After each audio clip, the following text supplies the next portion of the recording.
মধ্যপ্রাচ্যে উত্তেজনার মধ্যে নতুন করে আলোচনা এসেছে কুর্দি যোদ্ধাদের ইরানে প্রবেশের খবর।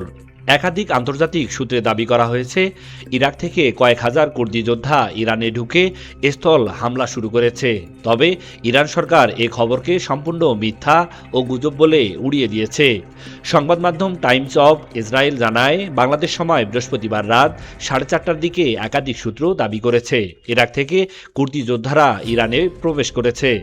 এদিকে সামাজিক যোগাযোগ মাধ্যম এক্স জেনিফার গ্রিফিন নামের একটি অ্যাকাউন্টে বলা হয়েছে, মার্কিন কর্মকর্তারা ফক্স নিউজকে জানিয়েছে কয়েক হাজার কুর্দি যোদ্ধা সীমান্ত পেরিয়ে ইরানে স্থল হামলা শুরু করেছে।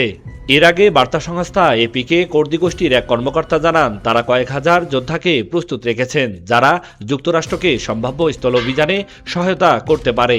কুর্দিরা দীর্ঘদিন ধরে ইরান সরকারের বিরোধিতা করে আসছে এবং তাদের রয়েছে প্রশিক্ষিত সশস্ত্র যোদ্ধা।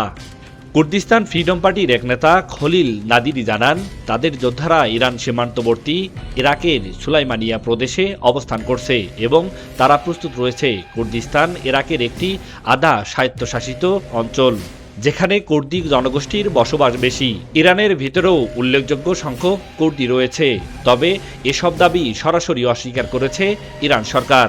তেহরানের পক্ষ থেকে বলা হয়েছে, কুর্দি যোদ্ধাদের ইরানে প্রবেশ বা স্থল হামলার খবর সম্পূর্ণ গুজব এবং এর কোনো বাস্তবতা নেই। বিশ্লেষকদের মতে, মধ্যপ্রাচ্যের চলমান উত্তেজনার মধ্যে বিভিন্ন ধরনের তথ্য ও পাল্টা তথ্য সামনে আছে।